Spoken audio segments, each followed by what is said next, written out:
ಭಕ್ತಿಪೂರ್ವಕವಾಗಿ ಇರುವಂಥ ಸಮಾಜ ಜೈನ ಸಮಾಜ. ನಾನು ಯಾವುದೇ ಜೈನ ಸಮುದಾಯದಿದ್ರು ನಾನು ಕರೀತಾರೆ. ಮತ್ತು ಸುನೇರಿ ಪರ್ವತ ಇದ್ದಾಗ 15 ದಿನ ನಾವು ದಿನ ಬರ್ತಿದ್ವಿ.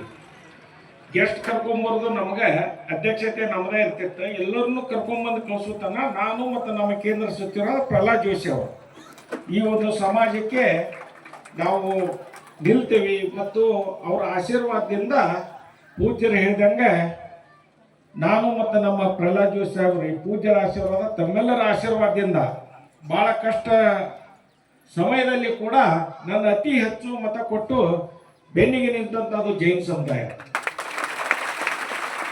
ನಾವು ವರುಣ ಕ್ಷೇತ್ರಕ್ಕೆ ಯಾವುದೇ ಸಹಕಾರಕ್ಕೆ ಯಾವ ದೊಡ್ಡದರಲ್ಲಿ ಸಣ್ಣದರಲ್ಲಿ ನಮ್ಮದು ಕಾಯಂ ನಾವು ಬಂದು ನೀವು ಇದನ್ನು ಕಾರ್ಯಕ್ರಮ ನಡೆಸ್ಬೇಕಂತ ಪೂಜ್ಯರು ಹೇಳಿದರೆ ನಾವು ಚಾಚು ತಪ್ಪದೆ ಬಂದು ರಾತ್ರಿ ರೋಡ್ ಬಡಿಸ್ತಿದ್ವಿ.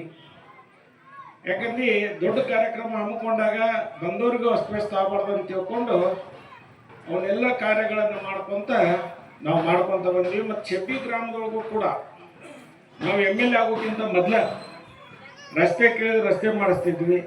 ಎಲ್ಲ ಗಟ್ಟರು ರಸ್ತೆ, ಆಮೇಲೆ ಸ್ಕೂಲ್ಗಳಿಗೆ ಅನುದಾನ ಕೊಡೋದು, ಇವೆಲ್ಲವನ್ನು ನಮ್ಮ ನಾಯಕರಾದಂಥ ಪ್ರಹ್ಲಾದ್ ಜೋಶಿ ಅವರ ಸಹಕಾರದೊಂದಿಗೆ ಈ ಚೆಬ್ಬಿ ಗ್ರಾಮ ಅಂದ್ರೆ ಭಾಳ ಅಚ್ಚುಮೆಚ್ಚು.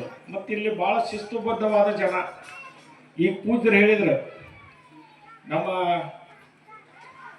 ಕಾಗೇನವ್ರು ಇರ್ಬೋದು, ಬರ್ಕೇಶ್ ಅವರು ಇರ್ಬೋದು, ನಮ್ಮ ಸಂದೀಪ್ ಇರ್ಬೋದು, ಉಲ್ಲಂಬೇರ್ ಇರ್ಬೋದು, ಬಸಾಪುರ ಅವ್ರು ಇರ್ಬೋದು, ಇನ್ನೂ ಹಲವು ಗಣ್ಯರು. ನಾನು ನೋಡಿದಂಗೆ ಅವರು ಧಾರ್ಮಿಕ ಕಾರ್ಯಕ್ರಮ ಅಂದ್ರೆ ಅದನ್ನು ತಮ್ಮದೆಲ್ಲ ಮನೆ ಎಲ್ಲ ಉದ್ಯೋಗ ಬಿಟ್ಟು ಆ ಕಾರ್ಯಕ್ರಮ ನಡೆಸ್ತಾರೆ. ಅಂದ್ರೆ ಇನ್ನೂ ಹಲವಾರು